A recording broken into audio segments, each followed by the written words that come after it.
tá? Ao perfil como operador. Eu posso ter basicamente dois perfis de operador. Um trend follower, ou seja, aquele cara que é um seguidor de tendência, tá? E eu posso ter um scalper, que é aquele cara que faz scalping. Qual que é a diferença? Beleza? Trend following é quando eu opero e eu gerencio mais a posição a fim de permanecer na posição por mais tempo para buscar movimentos longos de mercado, buscar as tendências de mercado. Mesmo no day trade. Então, eu posso ser um trend follower no day trade, no swing, no position, independe, tá? Eu estou buscando operar, especular para buscar movimentos maiores de mercado, buscar tendências de mercado, ficar na tendência o máximo possível para extrair do mercado, extrair financeiro o máximo possível, tá? Conseguir controlar mais meu risco. Normalmente os trend followers, eles fazem poucas operações porque eles filtram mais o mercado, mas em compensação eles ficam nas operações por mais tempo e eles extraem mais financeiro do mercado. Beleza? Essa é uma diferença. Do outro lado tem o scalper. O scalper é aquele que faz operações mais curtas, ele não quer operar tendência de mercado, ele opera basicamente volatilidade. Beleza? Então, e ele entra e sai mais vezes. Ele tem, obviamente, um risco um pouco maior, porque ele tem mais exposição, mas ele limita a saída mais rápido também. Então, ele corre o risco de tomar menos stops. Tá? Não, na verdade, não é que ele toma menos stops. Ele tem um risco maior pela quantidade de exposição, mas ele tem ganhos menores. Então, quando ele toma um stop, como o stop dele é cheio, os ganhos menores atrapalham um pouco nessa conta. Mas em compensação, ele entra mais, ele tem mais ganho também. Em quantidade, não em qualidade do ganho. O trend follower, ele segura mais a posição. Quando ele toma stop, às vezes ele toma um stop mais longo, mas ele toma muito menos stop porque tem menos exposição também. Então, no final das contas, pessoal, se você for eficiente na análise, no final das contas, esse resultado ele sai praticamente igual. Por quê? Quando eu e o Bruno a gente operava junto, por exemplo, deixa eu só anotar uma coisa que eu quero falar no final para vocês aqui. Quando eu operava junto do Bruno, por exemplo, o Bruno ele tem um perfil mais de scalper. Eu já tenho um perfil mais de trend follower. A nossa análise era exatamente a mesma. A gente enxergava no mercado a mesma coisa. Tá? Então, muitas vezes, eu estava numa operação comprado, ele estava numa operação vendido, e nós dois estávamos ganhando dinheiro. Porque eu estava seguindo uma tendência e ele estava operando os pullbacks. Já aconteceu muitas vezes isso. Tá? Então, isso depende muito do seu perfil como operador. Tem dois componentes aí que eu acho importante pontuar para a gente mudar de assunto. Primeiro, scalp, pessoal, ao contrário do que muita gente pensa, scalp é mais difícil do que trend following, tá? O scalp é uma arte. Por quê? Porque o scalping, você não pode errar. Porque quando você erra no scalping, aquele erro, como seus lucros são muito pequenos, toda vez que você erra, ele consome muito do lucro.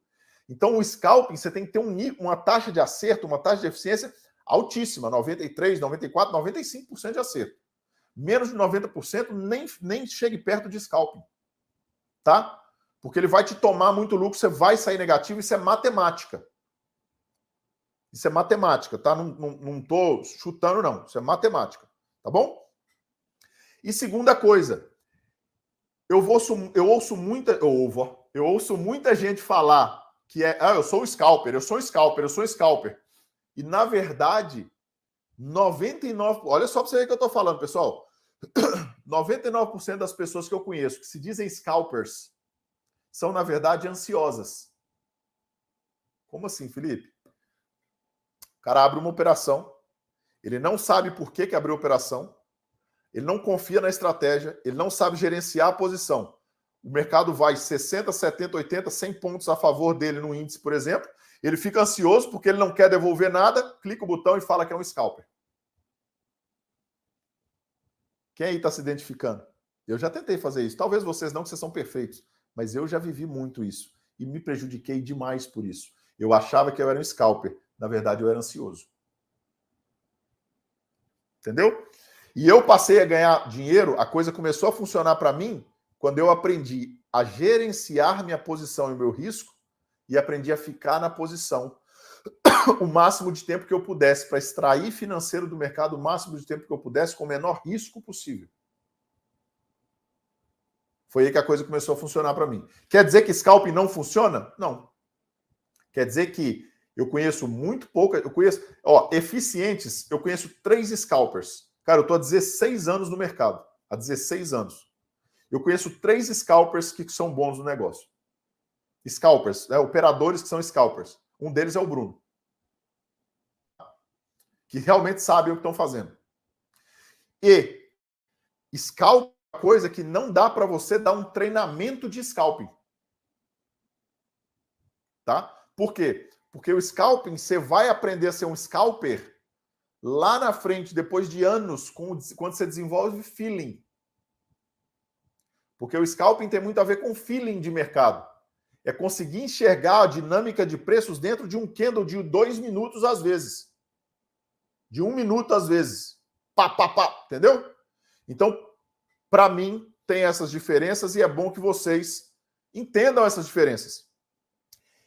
Agora, de antemão, para quem está começando, ao contrário do que muita gente diz aí fora, é muito mais fácil ser um trend follower do que um scalper. Tá bom? Por esse motivo, inclusive.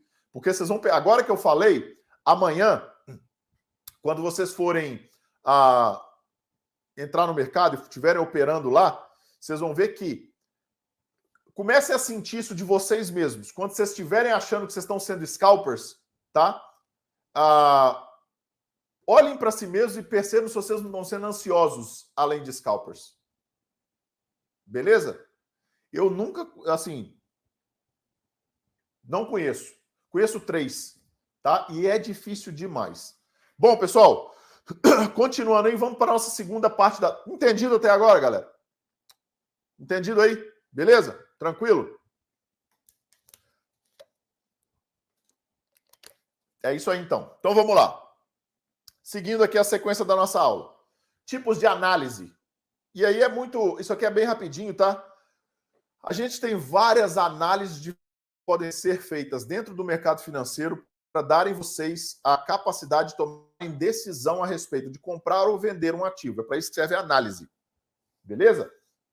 Então, assim, a análise me dá a condição de enxergar a dinâmica de preço de um ativo e dizer, cara, dentro da minha análise, eu acho que isso aqui vai subir ou vai cair. E aí eu tomo essa decisão. Tem várias. Primeira delas, análise gráfica purista, gráfica. É o que eles chamam aí fora de price action naked, que quer dizer uma ação de preços ou uma análise gráfica pura, pelada, nua, tá? Purista. Então, a análise gráfica ou price action naked, ela só considera o gráfico. Exclusivamente o gráfico. Tá? Ela não considera nenhum outro indicador, nenhum outro tipo de análise, nada além do gráfico em si, o gráfico.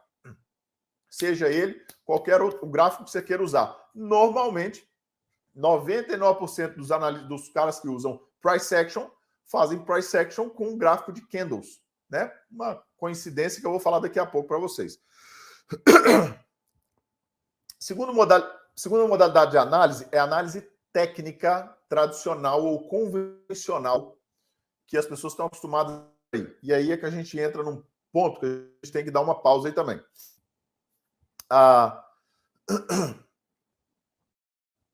análise técnica convencional, pessoal, quando ela foi criada lá atrás, ela foi criada partindo de 3 pressupostos, tá? A análise técnica, quando foi criada pelos 5 titãs do mercado, Elliott, Down, Merrill, DeMille e Gunn. Esses são 5 titãs de mercado, tá?